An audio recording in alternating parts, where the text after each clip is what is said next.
সময় না নিয়ে শুরুতে প্রশ্ন নেব। প্রশ্ন করবেন আব্দুল মুহাইমিন। আপনি প্রশ্ন করুন।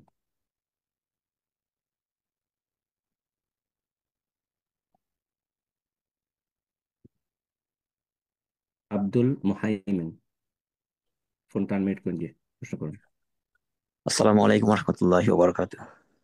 ওয়ালাইকুম আসসালাম রহমতুল্লাহ বারাকাত। সেই আমার একটা জমি সংক্রান্ত প্রশ্ন, যেটা হলো, কোথা থেকে বলছেন? আমি নিউ ইয়র্ক থেকে বলছি। জি বলেন। প্রশ্ন হলো যে আমার বাবা জীবিত অবস্থায় আমরা আমরা এমনি 5 ভাই 4 বোন। আর সব বড় হয়েছে, সবার বড় ভাই। উনি হুম, পড়াশোনা করেন নাই, স্কুলে যায় নাই, জাস্ট সংসারের কাজেই নিয়োজিত ছিল। এবং স্টিল বাবা মারা গেছে তারপরও প্রায় 10-15 বছর একই সাথে ছিলাম, জয়েন্ট ফ্যামিলি। উনি সংসারের হুম, কাজে নিয়োজিত ছিল। তো এই মধ্যে আত্মীয় স্বজন বলছিল অনেক সময় বাবাকে যে ওনার কিছু, যেহেতু উনি ছোট ছোট সময় থেকেই এখানে কাজকর্ম করতে সংসারের জন্য, তার ওনার কিছু এক্সট্রা কিছু দিয়ে যাওয়ার জন্য। জি, কিন্তু সেটা আসলে বাবা কান দেন নাই বা ওটা দেওয়া হয় নাই। তো হঠাৎ হুম, করে দেখা যাচ্ছে একটা জমি কেনার জন্য রেডি হয়েছে।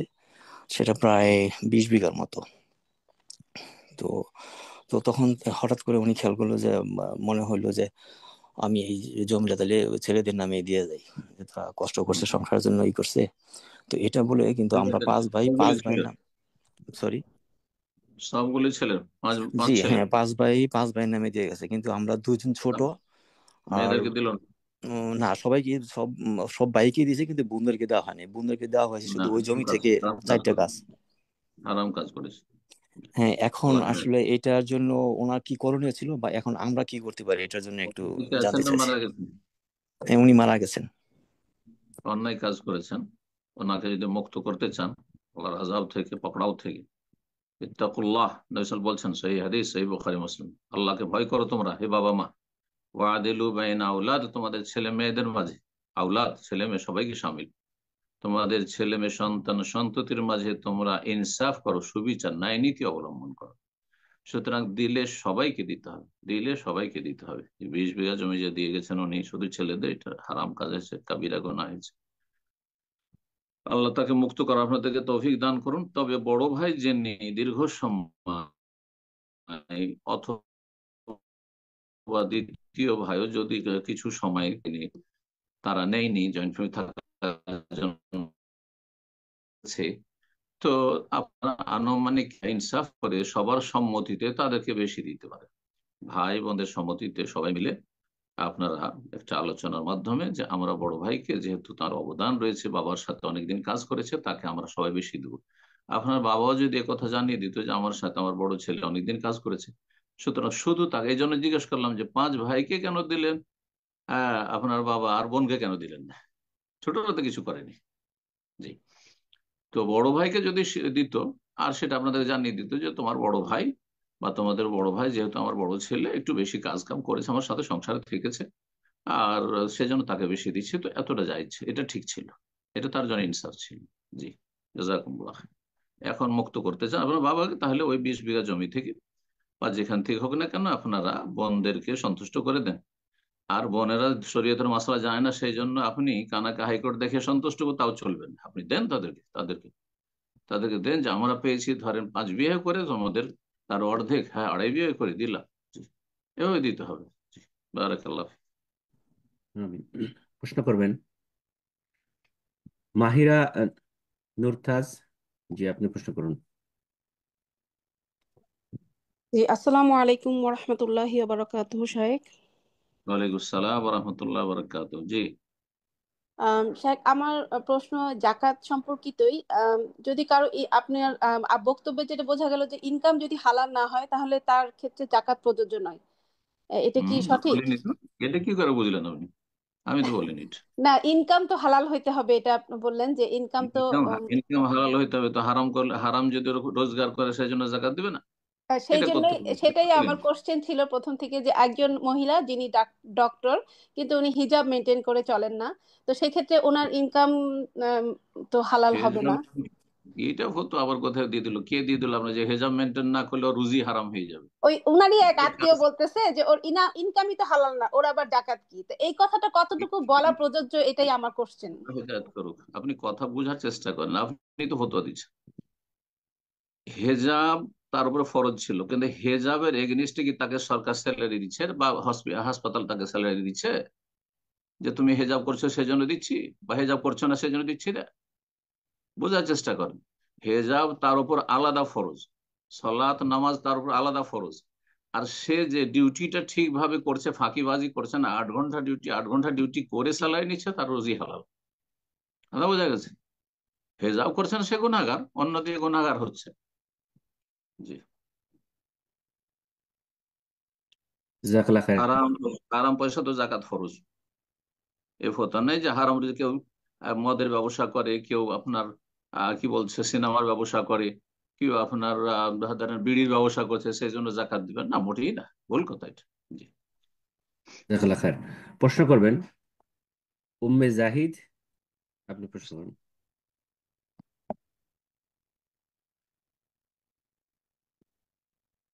উম্মে জাহিদ, ফোনটা আনমিউট করে নিন, প্রশ্ন করুন।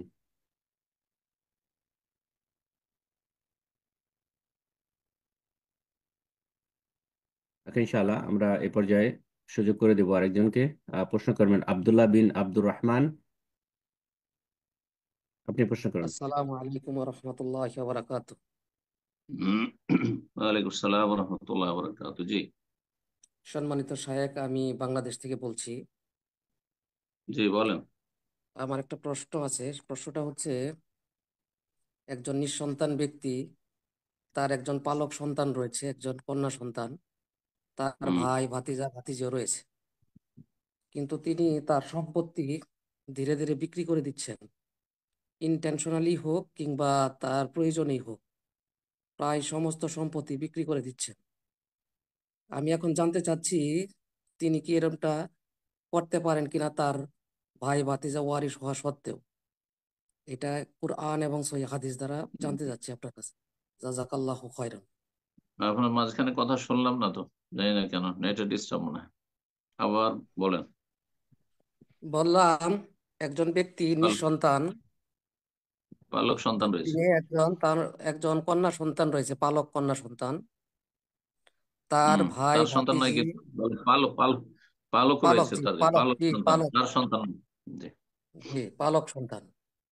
তার আবার তার ভাই এবং ভাতিজা ভাতিজিরা হুম। রয়েছে, যারা তার সম্পত্তির হয়তো ওয়ারিশ হবে। এখন তিনি তার সম্পত্তির প্রায় হুম। সমস্ত অংশই বিক্রি করে দিচ্ছেন। এটা ইনটেনশনালি করতেছেন কিনা কিংবা এমনিতে করছেন কিনা, এটা আসলে কতটা শরিয়াহ সম্মত, কোরআন এবং না, না, সহিহ হাদিসের আলোকে কেন, আপনার কাছে জানতে কেন চাচ্ছি। বিক্রি করছেন? তার অভাব আছে সেই জন্য, না কিসের তার জন্য বিক্রি করছেন? বাহ্যিকভাবে তার কোনো অভাব পরিলক্ষিত হয় না, উনি অনেক সম্পত্তির মালিক। তো বিক্রি করে কি করতে চাইছেন? পালক পুত্রকে সব দিতে চাইছে নাকি? পালক পুত্রকেও দিতে চাচ্ছে না, হয়তো তিনি তার বাকি যারা আছে, যারা ওয়ারিশ হবেন, তাদেরকে কি হুম। তিনি এই বিষয়ে করতে চাচ্ছেন কিনা, ঠকাতে চাচ্ছেন কিনা। না তো ও বা বিক্রি করে ওর যদি প্রয়োজন থাকে যে ওকে খাওয়া দাওয়া করতে হবে, ওকে চিকিৎসা করতে হবে, ওকে বাড়ি তৈরি করতে হবে, তাহলে সব অসুবিধা নাই। নিজের ইনকাম করা ধন সম্পদ নিজে সবই যদি খরচ করে তার প্রয়োজনে, কোনো অসুবিধা নেই। কথা বোঝা গেছে? এই নয় যে আমাকে আমার ভাই ভাতিজা আছে বা আমার ছেলেরা আছে সেই জন্য আমাকে না খেয়ে কষ্ট করে আমাকে বাঁচাইতে হবে, এটা শরীয়ত নয়। বুঝতে পারছেন কথা? এখানে আপনার যেটা জানার বিষয় সেটা হচ্ছে যে তার পালক যে মেয়ে রয়েছে, সে ওয়ারেস হবে না, সে ওয়ারেস হবে না, তার ছেলে নয়, তার মেয়ে নয় সেটা। তাহলে তাকে যদি কিছু দিতে চায় তাহলে ওসিয়তের মাধ্যমে দিতে হবে, আর ওসিয়ত 3/1 কম হইতে হবে। ওসলস ওসলস কেসির, নবী সাল্লাল্লাহু আলাইহি ওয়াসাল্লাম বলেছেন 1/3, 3/1 হচ্ছে অনেক বেশি, তার কম রাখতে হবে। হ্যাঁ, এতটা দিতে পারবে, তাহলে মূল যে ধন সম্পদ ওই লোকের রয়েছে, তার 3/1 বা তার কম 4/1 দিয়ে দিবে বা দিতে পারে মেয়েকে, আর তারপরে বাকি যেগুলো থাকবে থাকবে। তার স্ত্রী যদি তারপরে বেঁচে থাকে, তারপরে জীবদ্দশাকে কেন সব দিবে? না, জীবদ্দশা মোটেই দিবে না, কাউকে দিবে না জীবদ্দশা। সারা জীবন আরো বাঁচতে পারে, 10 বছর, তার প্রয়োজন হইতে পারে, কি খাবে সে? বিক্রি করে খাবে। বুঝতে পারছেন? যখন মারা যাবে তার আগে ওসিয়ত করে দেবে যে আমার ইন্তেকালের পরে আমার এই যে পালক মেয়েটিকে নিয়েছিলাম একে এতটা দিয়ে দিও, আর সেটা 3 ভাগের 1 ভাগ কম হইতে হবে, তার বেশি হইলে সেটা বাস্তবায়ন হবে না, নাজায়েজ কাজ হবে। আর বাকি তার যে ভাই ভাতিজা রয়েছে তারা পাবে, ভাই ভাতিজা রয়েছে তারা পাবে। জি। তার স্ত্রী যদি বেঁচে থাকে তাহলে তার স্ত্রী পাবে। জি। আল্লাহ যেভাবে ভাগ করেছেন সে যার যতটা ভাগ দিয়েছেন সে ওইভাবে পাবে। জি। জাজাকাল্লাহ খায়ের। প্রশ্ন করবেন উম্মে জাহিদ, ফোন আনমিউট করে নিন, প্রশ্ন করুন। আসসালামু আলাইকুম রহমতুল্লাহি ওয়া বারাকাতুহু। ওয়ালাইকুম আসসালাম রহমতুল্লাহ বারাকাত। জি, শেখ, আমি বাংলাদেশ থেকে বলছিলাম। বলেন। শেখ, আমার প্রশ্ন হলো যে মেয়েরা যখন গর্ভবতী হয় তখন যে নর্মাল ডেলিভারি হয়, আর সিজার যখন হয় মানে তখন কয়দিন পর মানে নামাজ পড়া জায়েজ হয়, মানে নর্মাল ডেলিভারি ও সিজারের ওহো, সময়, সিজারে পরে? যখন এই নেফাস বন্ধ হবে, নেফাস যে প্রসূতির যে ব্লিডিং রয়েছে, রক্ত ক্ষরণ, সেটা যখন বন্ধ হয়ে যাবে তখন সালাত আদি করবে। আর যদি রক্ত চলতেই থাকে, রক্ত বের হতেই থাকে, তাহলে ম্যাক্সিমাম 40 দিন, 40 দিন পরে সেটা অসুখের কারণে ধরে নেবে, ইস্তেহাজাত হবে। জি। এমনিতে 40 দিন নাই, আর সিজার হয়েছে আর তারপরে 3 দিন 4 দিন 5 দিন পরে রক্ত বন্ধ হয়ে গেছে আর কোনো ব্লিডিং আসছে না, তাহলে সে পাক হয়ে গেছে, পাক হয়ে গেছে, গোসল করে সালাত আদায় করবে। জাজাকাল্লাহ খায়ের। প্রশ্ন করবেন সিরাজুল এসকে, আপনি প্রশ্ন করুন। আসসালামু আলাইকুম রহমতুল্লাহি বারাকাতুহু। ওয়ালাইকুম আসসালাম রহমতুল্লাহ বরকাত। জি, শেখ, আমি কেরালা থেকে বলছি। বলেন। আমার প্রশ্ন হচ্ছে যে আমরা যে মসজিদ নির্মাণ করছি, আমাদের সে মসজিদের টাকা পয়সা কানেকশন আদায় সবারই কাছে যাচ্ছি, করছি, কিন্তু ওরা বা যখন ওদের মসজিদের কারণে যে উম, বিদাতি মসজিদ, মাঝাবি যা মসজিদ আছে, ওদের মসজিদের কারণে যখন টাকা পয়সা আদায় করতে আসছে, তখন আমরা কি করব? উম, দেব নাকি দেব না? যে বেদাত হচ্ছে ওদের মসজিদে। বেদাত মানে বড় বড় শিরক যদি হয়, বড় শিরক হয়, গায়রুল্লাহকে আল্লাহ ছাড়া অন্যকে ডাকা হয়, তাহলে সেসব মসজিদে, যেসব মসজিদে আল্লাহ ছাড়া অন্যকে ডাকা হবে, সেসব মসজিদে সহযোগিতা জায়েজ নয়, সেসব মাদ্রাসায় সেসব প্রতিষ্ঠান সহযোগিতা জায়েজ নয়। জি। বাকি যদি কিছু বিদাত করে হয়তো, কিন্তু আপনার বেদাত করলেও বড় শিরক করে না, তাহলে তাদের মসজিদে প্রতিবেশী, আশেপাশে, গ্রামবাসী, এলাকাবাসী তাহলে দিতে পারেন, দিতে পারেন, কারণ তারাও মুসলিম এবং সেগুলো মসজিদ, সেগুলো মসজিদ। কোনো জায়গায় বেদাত হলে সেগুলো মসজিদ, কিন্তু শিরক হলে সেটা মসজিদ থাকলো না। মসজিদ তৈরি করে আপনি ইয়া গৌস মদদ গায়রুল্লাহকে ডাকবেন, ইয়া খাজা মদদ ডাকবেন গায়রুল্লাহ, এর জন্য তো মসজিদ। ওয়ান্নাল মাসাজিদ লিল্লাহ, আল্লাহ সূরা জিনা বলছেন মসজিদ তো আল্লাহর, সুতরাং ফালা তাদউ মা আল্লাহ আহাদা, সুতরাং আল্লাহ ছাড়া কাউকে ডাকবে না, মসজিদও ডাকবে না আর অন্য কোথাও ডাকবে না, সালাতের ভিতরেও ডাকবে না, বাইরেও ডাকবে না। ফালা তাদউ মা আল্লাহ আহাদা, আল্লাহ ছাড়া কাউকে আহ্বান করবেন। প্রশ্ন করবেন এমডি মাসুদ আলম, জি আপনি ফোনটা আনমিউট করে নিন, প্রশ্ন করুন। আসসালামু আলাইকুম রহমতুল্লাহি বারকাতুহু। ওয়ালাইকুম আসসালাম রহমতুল্লাহ বরকাত। কেমন আছেন শেখ? জি, আলহামদুলিল্লাহ। বলেন, কোথা আল্লাহর থেকে? জন্য আপনাকে ভালো রাখুন। হাব্বাকুমুল্লাহ। বলেন, কোত্থেকে? কলকাতা থেকে শেখ, বাড়ি মালদা জেলা। মাশাআল্লাহ। শেখ, আমার দুটি সংযুক্ত প্রশ্ন আছে, হম, যদি কাছাকাছি দেন হলে তো ঠিক আছে, ইনশাল্লাহ বলবো। তাড়াতাড়ি তাড়াতাড়ি বল। তো বলছিলাম শেখ, রাত 1টার সময় যখন ঘুমাইতে যাই শেখ, তো এ ভেতরটা রেখে কি 2 রাকাত নামাজ পড়ে কি ঘুমাতে পারবো? ওটা কি করতে পারবো শেখ? যদি ওঠা নিশ্চিত থাকে মোটামুটি, তাহলে ঘুমাতে পারবে। কোথায় না শেখ, শেখ আমি রাত 1টা অবধি জেগে থাকি শেখ, কাজ করি শেখ। অসুবিধা না, না ফজর আগে পড়তে পারবে বেতর, যদি নিশ্চিত হও মোটামুটি, হ্যাঁ, তাহলে রাখতে পারবে বেতন। আর যদি দেখা যায় যে না আমি প্রায় দিনে উঠতে পারি না, এরকম মনে করি আবেগে যে চলো ফজর আগে বেতরটা পড়বো, আরো কিছু নামাজ পড়বো, তাহাজ্জুদ পড়বো, আর এই দিয়ে ঘুমিয়ে যাচ্ছ, আর বেতর ছুটে যাচ্ছে, ফজর আজান হয়ে যাচ্ছে, তাহলে বেতর পড়ে ঘুমাইতে হবে। জি। আবু হুরায়রা রাদিয়াল্লাহু তাআলা আনহুকে নবী সাল্লাল্লাহু আলাইহি ওয়াসাল্লাম ভেতর পড়েই ঘুমিয়ে যেতে বলেছিলেন। জি। তাহলে জানছিলেন নবী সাল্লাল্লাহু আলাইহি ওয়াসাল্লাম যে আবু হুরায়রা দুর্বল শারীরিক দিক থেকে, হ্যাঁ ঘুম ভারী, নিশ্চয়ই জানেন। সেই জন্য বলেছেন ওয়াল্লা আনামা ইল্লা আলা বিত্রিন, আমি ভেতর পড়ে যেন ঘুমাই। অন্য সাহাবীদেরকে বলেননি, কিন্তু আবু হুরায়রাকে বলেছেন রাসূলুল্লাহ সাল্লাল্লাহু আলাইহি ওয়াসাল্লাম। জি। তো তোমার নিজের অবস্থা দেখে ব্যবস্থা করবে। স্যার বলছিলাম কি, আমি আমি ঘুমাই না স্যার, রাতে একটাই সময় আমি ঘুমাই স্যার। তাহলে আর অসুবিধা কি? তুমি যখন ইচ্ছা তখন ভেতর পড়ো, ফজর আজানের আগ পর্যন্ত। ও ঠিক আছে স্যার, ইনশাল্লাহ। আরেকটি বলছিলাম স্যার, দুয়া সিজদাতে কিভাবে করব, হাত তুলে কিভাবে স্টার্ট করব, শুরু করব? হাত তোলা যাবে না, সেজদাতে হাত তোলা যাবে না, বেদাত। দোয়া করতে পারে, এমনি দোয়া করতে, হাত তোলার জায়গায় হাত তুলতে পারে, এমনি যেখানে সেখানে হাত তুলে দিবেন নাকি? চলবে না। জি। বারাকাল্লাহ ফিক।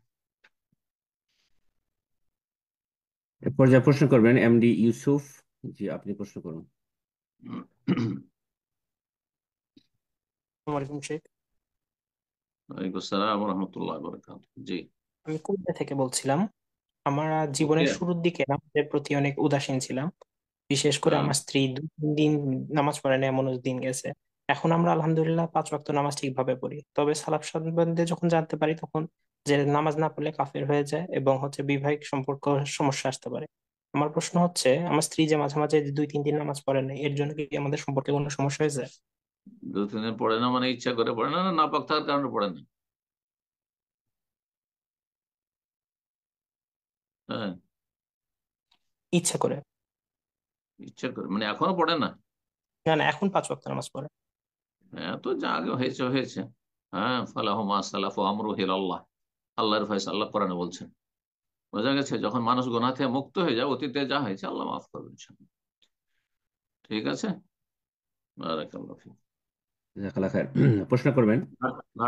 ঘাটতিগুলো পূরণ করবে নফল নামাজের মাধ্যমে। বেশি বেশি সুন্নত নফল, তাহাজ্জুদ, সালাতুদ দুহা, চাষতে নামাজ, এগুলো পড়ে ঘাটতি পূরণ করার চেষ্টা করবো, অতীতে যা হয়েছে স্বামী স্ত্রী মিলে। আল্লাহ তৌফিক দান। আমিন। প্রশ্ন করবেন নূপুর। আপনি ফোন আনমিউট করে নিন, প্রশ্ন করুন। আসসালামু আলাইকুম ওয়ালাইকুম রহমতুল্লাহ। আসসালাম ওয়া রাহমাতুল্লাহি ওয়া বারাকাতুহু। জি, আমি বাংলাদেশ থেকে বলছি। বলেন। জি শেখ, আমার প্রশ্নটা হচ্ছে, আমরা যে সালাম ফিরানোর আগে 4টা জিনিস থেকে আল্লাহর কাছে আশ্রয় কামনা করি, ওই সাথেই আছে আল্লাহুম্মা ইন্নী আউযু বিকা মিনাল মাআসামি ওয়া মিনাল মাগরাম। এইটুকু কি সহি কিনা? সহি এই সহি, ওটাও সহি বুখারীতে রয়েছে, পড়তে পারেন। কোন আর কোন আরেকটা রিওয়ায়েতে বেশি আছে। আর আরেকটা হচ্ছে, আমি ফরজ সালাত পড়তেছি কিন্তু আমার মা দেখতেছে না রুমের ভিতরে, কিন্তু আমার মা ডাকলে আমি কি ওই সালাতটা ছেড়ে দিব কিনা? ফরজ নামাজ জি জি। না, ফরজ ছাড়া যাবে না।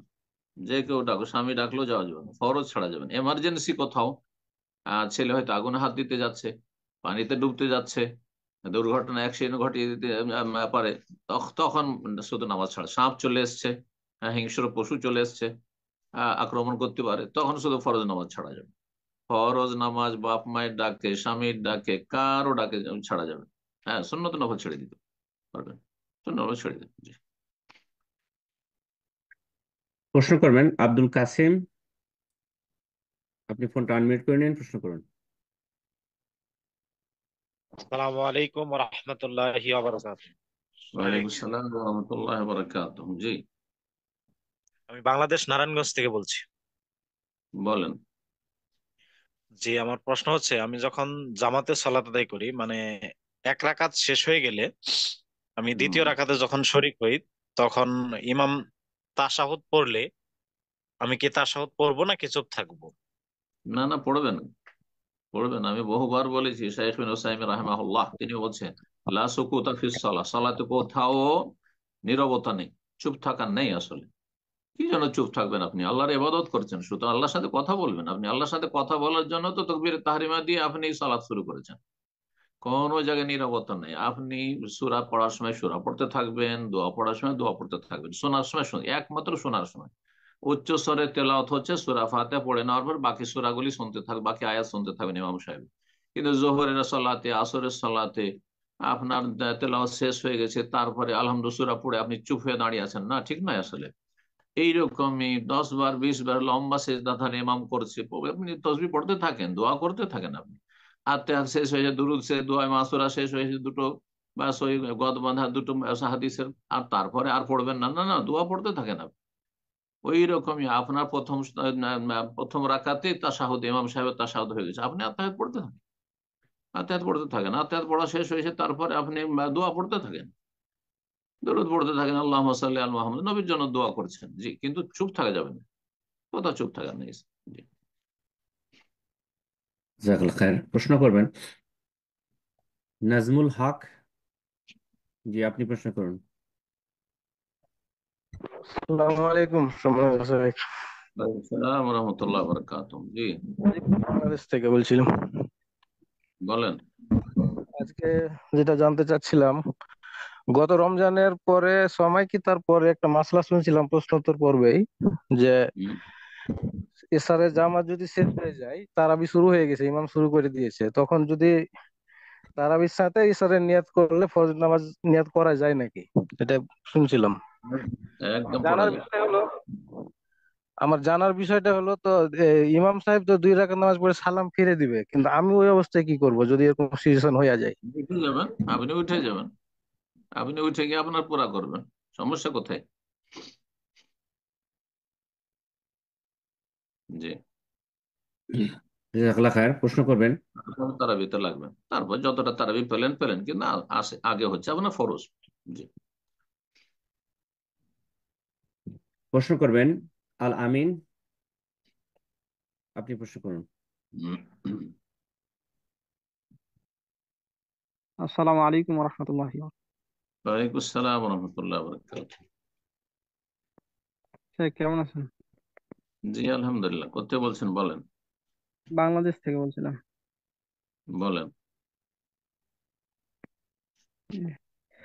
আহ, কোন মসজিদে ফরজ সালাতের নামাজের জামাতে শুরু হওয়ার সময় ইমাম অথবা নামাজ পড়ানোর মতো কেউ না থাকলে তখন আমাকে যেতে বললে আমি কি যাব?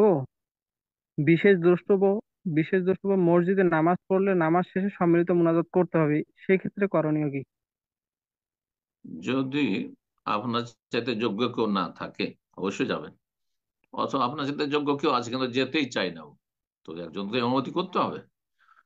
বেশি যোগ্য থাকতে কম যোগ্য, আফজাল থাকতে বেশি উত্তম থাকতে মফজুল, হ্যাঁ, যে উত্তম নয় তার ইমামতি যায় সমস্ত আইম্মায়ে কেরামদের নিকটে। বোঝা গেছে না? তো আপনি দেখবেন যদি আপনার চাইতে কেউ সিনিয়র থাকে, দিন সম্পর্কে জ্ঞানী, কোরআন বেশি মুখস্থ আছে, কোরআন সুন্দর তেলাওয়াত, কিন্তু যেতে চায় না, অনেকে লজ্জা করে, অনেকে সাহস করে না, বা যাবে না ও, তাহলে তো সারতে হবে কাউকে, তাহলে আপনি পড়াবেন। এখন তারপরে মোনাজাত করবেন কি নাই, বেদাতি মোনাজাত, যদি দেখেন যে সেখানে ঝামেলা বাঁধবে না, আপনাকে মেনে নেবে, তাহলে করবেন না, কারণ অন্যায়ের প্রতিবাদ করা যথাসাধ্য ফরজ, এটি অন্যায় কাজ। বেদাত করা, সম্মিলিত মোনাজাত অন্যায় কাজ। কিন্তু যদি দেখা যায় যে এর চেয়ে বড় ঝামেলা হয়ে যাবে, আমি দুয়াটা করে দিলাম, মারামারি হইতো না বা গন্ডগোল হইতো না, দুই পার্টি হয়ে যাবে, কিছু আপনার সাথে হবে, কিছু আপনার বিরোধী হয়ে যাবে, আর আপোষে লাগিয়ে দিবে, জাহেল মূর্খ সমাজ মারপিট লাগিয়ে দিবে, থানা পুলিশ করে ফেলে। যে পশ্চিমবঙ্গে এক সময় থানা পুলিশ করেছে, একই মসজিদে দুই জামাত হয়েছে, কথিত আহলে হাদিস, আর তারপরে থানা পুলিশ পর্যন্ত করেছে, অমুসলিম পুলিশদেরকে ডাকতে হয়েছে শান্তি রক্ষার জন্য। তো এইরকম পরিস্থিতি তৈরি হতে দেবেন না। হ্যাঁ, তাদের অনিষ্ট থেকে রক্ষার জন্য, তাদের অজ্ঞতা থেকে, হ্যাঁ, বাঁচার জন্য আপনি দোয়া করে দিবেন। জি, বারাকাল্লাহ ফিক। আমিন। প্রশ্ন করবেন সুমাইয়া। আপনি প্রশ্ন করুন। আসসালামু আলাইকুম রহমতুল্লাহি ওয়াবারাকাতুহু। সম্মানিত শেখ, ওয়ালাইকুম আসসালাম ওয়া রাহমাতুল্লাহি ওয়া বারাকাতুহু। জি, আমি বাংলাদেশ থেকে বলছি। আমার প্রশ্ন বলেন। হচ্ছে, আমাদের দেশে তো অনেক মানুষই বিদাত করে, মানে বিদাতি, বিশেষ করে আমাদের এলাকার সব মসজিদই বিদাতি মসজিদ, মানে বিদাতিদের ভরপুর। আমাদের এলাকায় হাতে গোনা 5-6 জন যুবক আমার চেনা মতন, যে ওরা সালাফি বা সহিহ আকীদার। এখন আমার প্রশ্ন হচ্ছে, আমরা যদি মারা যাই, যেমন আমি যদি মারা যাই, আমার এলাকার সবাই তো বিদাত করে, যেমন অনেকে মারা গেলে দেখতে পারি যে মরার পরপরই কোরআন নিয়ে খতম করা শুরু করে, তারপরে মসজিদে থাকে, মরার লাশের উপরে একটা আয়াতুল কুরসি লিখা কাপড় দেয়, আরো অনেক বিদাত করে। সব মিলে মানে আমার জানা অজানা অনেক বিদাত করে তারা। এখন আমার কথা হচ্ছে, আমি যদি মারা যাই, ওরা যদি এগুলা করে, এতে কি আমার কি গুনাহ হবে? আমার ফ্যামিলির সবাই এত সহি আকীদার না, ওরাও যদি করে, কিন্তু আমার তো ইচ্ছা নাই এসব করার, কারণ আমি এসব অপছন্দ করি, তারাও জানে। এক্ষেত্রে তারা যদি করে আমার সাথে এটা, এতে কি আমার কি বুঝতে গুনাহ পেরেছি। হবে? ঠিক আছে, বুঝতে পেরেছি। প্রশ্ন গুরুত্বপূর্ণ প্রশ্ন।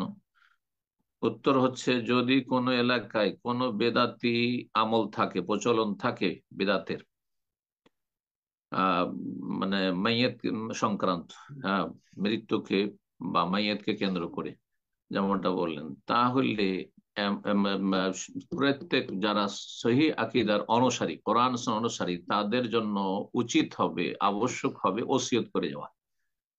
আপনজনকে, বাপ মা ভাই বোনকে, হ্যাঁ, ওসিয়ত করে যাবে যে আমার মারা যাওয়ার পরে যেন এসব বেদাত গুলি না হয়। এসব বেদাত গুলো, কোরআন খতম করা, আর তারপরে কিছু লিখে রাখা সেই কাপড়ে চাদরে ইত্যাদি যেসব বেদাত গুলি সমাজে আছে, অথবা বিভিন্ন রকমের অনুষ্ঠান করা, ভোজ ভাজ করা, সব হারাম কাজ, বেদাত, এগুলো যেন না হয়। আর তারপরে রোদন করে কান্না যেন না হয়, জি, এসব না হয়।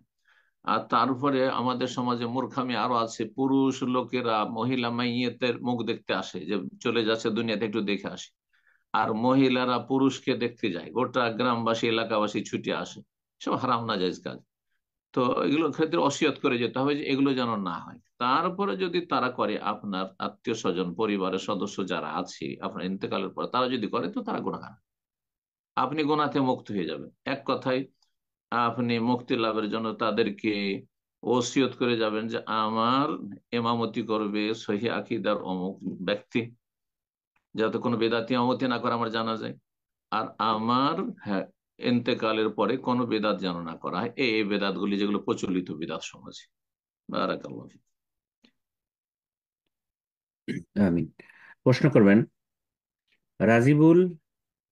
জি, আপনি প্রশ্ন করুন। আসসালামু আলাইকুম শেখ।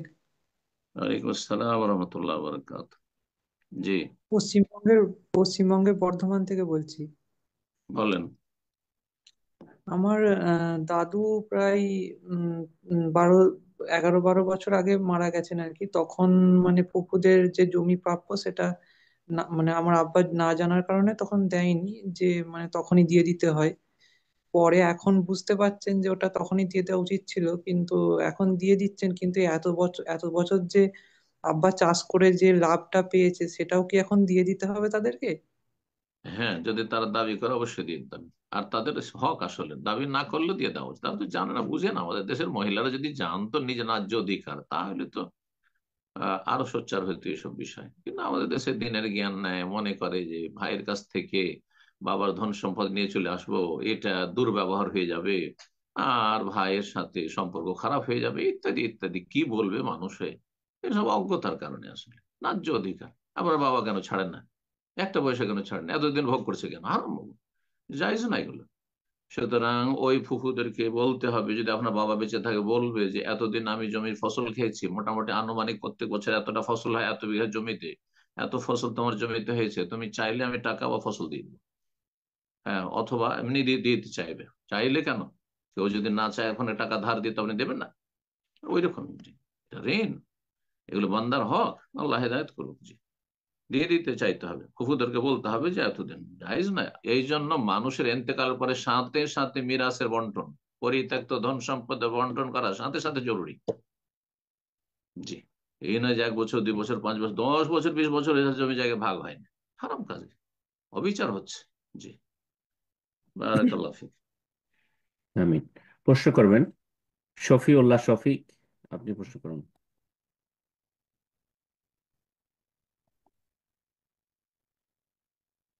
শফিউল্লাহ শফিক, আপনার ফোনটা আনমিউট করে নিন, প্রশ্ন করুন।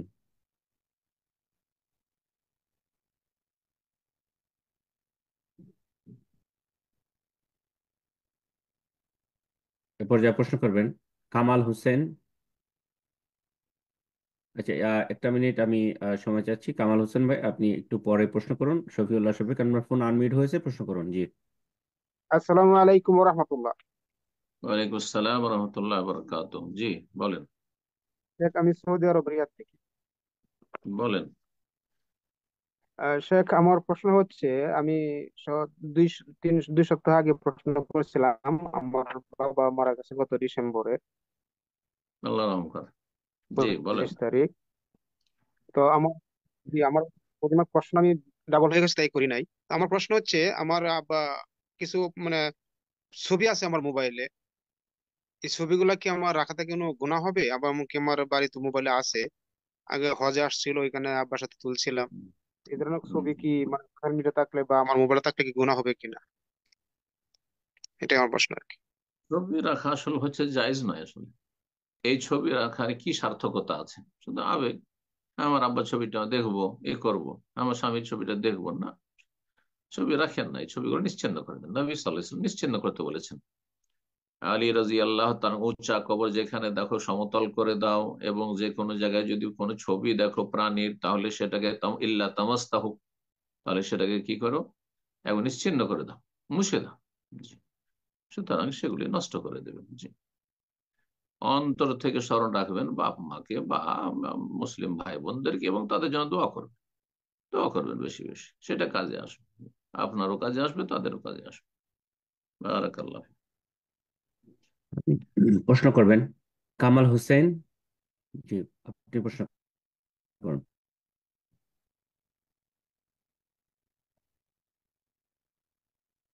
আসসালামু আলাইকুম। ওয়ালাইকুম আসসালাম ওয়া রাহমাতুল্লাহি ওয়া বারাকাতুহু। আমি জি। রাজশাহী বাংলাদেশ থেকে বলছিলাম শাহেক। হুম। আমার একটা প্রশ্ন হচ্ছে, 2005 সালে আমার আব্বা আমার আম্মার নামে জমি কিনে দলিল করে দেন। হুম। তো তারপরে আব্বা আপনার ওই জমির ওপরে 2 তলা বাড়ি নিজের টাকাতে বানায়। হুম। পরবর্তীতে 2017 সালে আব্বা মারা যায়।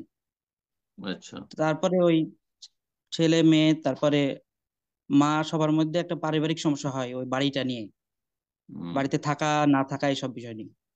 তো হুম। পরবর্তীতে সমাধানের জন্য দুই পক্ষ হয়ে যায়। কিছু ছেলে মেয়ে বলে যে এটা পিতা সম্পদ হিসাবে মিরাস অনুযায়ী বন্টন করে দিতে, আর হুম। মা সহ কিছু সন্তান ওনারা বলে যে হুম। জীবিত অবস্থায় যেহেতু আমার নামে আছে আমি সমান বন্টন করব। হুম। তো শাইখ আমরা 6 ভাই 4 বোন, হুম। আম্মা জীবিত আছে। তো এর শরীয়তের আলোকের সমাধানটা জানালে উপকৃত হতাম। জাজাকাল্লাহ খায়ের। মাকে যখন দিয়েছে আপনার আব্বা, জি তখন তাকে সেটা হেবা, হেবা করেছে নিশ্চয়, মানে দান করেছে, দিয়ে দিয়েছে। জি যখন হেবা, আমাদের দেশে এরা বুঝে, যারা জমির এতে আছে, জমি দফতরে আছে, তা হেবা বুঝে, আরবি শব্দ হেবা করা আছে। আর এখানে ছেলে মেয়েদের মাঝে অবিচার করেনি। যদি এক ছেলেকে দিত, এক মেয়েকে দিত, আর কাউকে না দিত, এটা অবিচার হইতো। স্ত্রীকে দিতে পারে, স্ত্রীকে জমি দিয়েছে, মোহর ছাড়াও আলাদা দিতে পারে। জমি জায়গা দিয়েছে আর সেখানে বাড়ি করে দিয়েছে, আর আপনার বাবা তো এই কথা বলেনি যে যদিও তোমার মায়ের নামে আছে কিন্তু এটার মালিক আমি, এমন কথা বলেনি। হেবা হেবাই করে দিয়েছে, দান করে দিয়েছে। সুতরাং এর মালিক আসল হচ্ছে যে আপনার মা। একমাত্র যদি আপনাদের কাছে প্রমাণ থাকে যে আমি সাময়িক আমার স্ত্রীর নামে দিলাম, হ্যাঁ তোমাদের মায়ের নামে দিলাম, কিন্তু এইটা তোমাদের সবার, তাহলে সেটা ভিন্ন বিষয়। কিন্তু এমনটা তো করেনি, হেবা করেছে, আর তারপর বাড়ি করেছে। আর সেটাও যদি আপনার স্ত্রীর জন্য করে থাকে, তো সেটা তার অধিকার।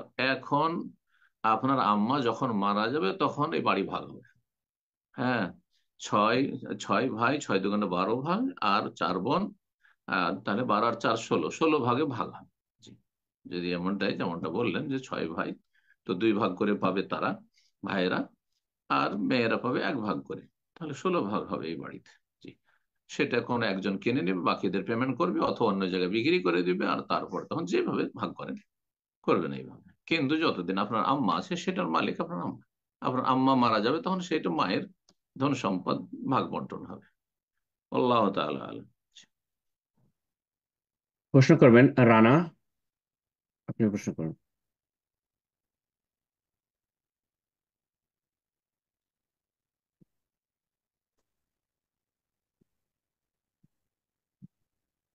সালাম আলাইকুম রহমতুল্লাহ। ওয়ালাইকুম আসসালাম ওয়া রাহমাতুল্লাহি ওয়া বারাকাতুহু। শেখ কেমন আছেন? জি আলহামদুলিল্লাহ। কোথা থেকে? আপনি এখন আমি হচ্ছে এই কেরালা থেকে। আপনি সৌদি আরবে আচ্ছা। আছেন? হ্যাঁ হ্যাঁ, সৌদি আরবে। আচ্ছা, একটু বলবেন যে আপনি বাড়ি কবে আসবেন? আপনার সাথে মানে দেখা করা খুব শখ আমার। প্রশ্ন আচ্ছা, আছে একটা যখন ছোট্ট। আসবেন, যখন আসবো তখন জানতে পারবে, এখন প্রশ্ন থাকলে বলো।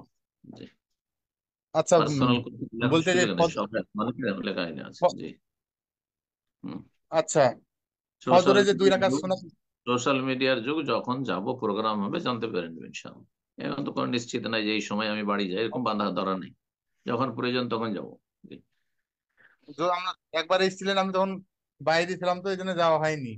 যাক, অসুবিধা নেই ইনশাআল্লাহ, আল্লাহ দেখা করাবে ইনশাআল্লাহ, নিয়ত থাকলে। ইনশাল্লাহ, ইনশাল্লাহ। তো বারাকাল্লাহ ফিক। বলতে প্রশ্ন যে আমরা জানি যে যখন হচ্ছে একামত যখন হয়, তো প্রত্যেক সমস্ত সালাত বন্ধ, ফরজ ছাড়া সমস্ত হুম। সুন্নাত নফল সব বন্ধ, ঠিক আছে? তো যখন জি, জি। ফজরের যে দুই ফজরের যখন যে দুই রাকাত সুন্নাত নামাজ যখন আমরা পড়ি, ঠিক আছে? তো পড়তে হুম। পড়তে এক এক সময় কি হয় যে এই দেখা যাচ্ছে যে এই দুই রাকাত শেষ একামতের হয়ে গেল, একামত। তখন তখন শুনতে পাচ্ছেন? এখন প্রশ্ন, প্রশ্ন কি আমি বুঝতে পারছি। প্রশ্নটাই প্রশ্ন কি? প্রশ্নটাই তো করছি যে হুম। যখন আমরা বৈঠকে বসি দুই রাকাতের সুন্নাতে, তখন দেখা যাচ্ছে হ্যাঁ। একামত হচ্ছে শুরু হয়ে গেল, ঠিক আছে? তখন আত্মাই তো হয়ে গেল যে আমাদের যে দুরূদ শরীফটা বাকি আছে, এটা কি পড়বো না ওই একামত যখন হবে উঠে পড়বো, কোনটা? না, না, যদি প্রথম রাকাতে থাকো, আর একামত হয়ে গেছে, তাহলে ছেড়ে দেবে। দ্বিতীয় রাকাতে চলে গেছো, তাহলে সংক্ষেপ করে সেরে নেবে। আল্লাহ মারা এটাই বলেছেন। ঠিক আছে, দ্বিতীয় রাকাতে পৌঁছে গেছো, সংক্ষেপ করে সেরে নেবে। আর একেবারে শেষে যদি চলে গিয়ে থাকো যে এখন আত্মাহাতে বসে গেছো, অবশ্যই পুরা করবে, সমস্ত দুরূদ পড়বে, কমপক্ষে দুরূদ পর্যন্ত পড়বে। দোয়া মাসুরা পড়া সুন্নাত। আর তারপরে সালাম ফিরবে, ইনশাআল্লাহ সুন্নাত হয়ে যাবে। কিন্তু ভুল হচ্ছে আমাদের হানাফি ভাই বোনদের বা ভাইদের, বিশেষ করে মসজিদে গেলে দেখছি জামাত চলছে আর বিভিন্ন জায়গায় ডানে বামে শুরু করছে, এটা না যেতে পারে, এই নামাজ হবেই না। যখন সালাতের একামত হয়ে যাবে, তখন ফরজ ছাড়া অন্য কোনো নামাজ নেই, নামাজ শুরু করা তো যাবে না। আর প্রথম রাকাতেই যদি থাকেন আর আপনি সুন্নাত পড়তে থাকেন, তো আপনার ওই ইমামের সাথে যে ফরজ প্রথম রাকাত ছুটে যাবে, রুকুতে চলে বা রুকু থেকে উঠে যাবে। তো সেই জন্য জায়েজ নাই। কিন্তু দ্বিতীয় রাকাতে আছে না, আপনি তাড়াতাড়ি করে সংক্ষেপ করে আর তারপরে প্রথম রাকাতে ধরে নিতে পারবেন, তেলাওয়াতে ধরে নিতে পারবেন রুকুর আগে, তাহলে ওলামারা বলেছেন যে এতটা জায়েজ আছে। আল্লাহ তাআলা আ'লাম। জাজাকাল্লাহ খায়ের। সম্মানিত দিনী ভাই বোনেরা, আমরা প্রোগ্রাম একদম শেষ পর্যায়ে চলে এসেছি। আজকের সর্বশেষ প্রশ্ন নেব, এর মাধ্যমে আজকের প্রোগ্রাম শেষ হবে ইনশাআল্লাহ। পরবর্তীতে আমরা বাকি যারা হ্যান্ড রেজ করেছিলেন, ইনশাআল্লাহ আগামী প্রোগ্রামে আপনাদের প্রশ্নগুলো নেওয়ার চেষ্টা করব। প্রশ্ন করবেন আজমল, জি আজমল হক, আপনি প্রশ্ন করুন।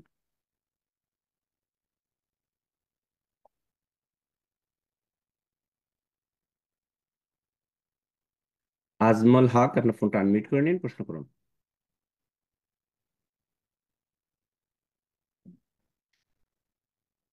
আজমল হক না তাজমুল হক, দেখেন হয়তো বুঝছে জি, না। জি আজমল হ্যাঁ, হক। যাই হোক, আচ্ছা, সম্ভবত উনি নেই লাইনে, অনেক সময় সালাতে থাকেন চলো বিভিন্ন জায়গায়। তো আরেকজনকে আমরা দেন। আরেকজনকে সর্বশেষ সুযোগ করে দিই ইনশাআল্লাহ। প্রশ্ন করবেন শামীম মন্ডল, জি আপনি প্রশ্ন করুন। শামীম মন্ডল, ফোনটা আনমিউট করে নিন, প্রশ্ন করুন।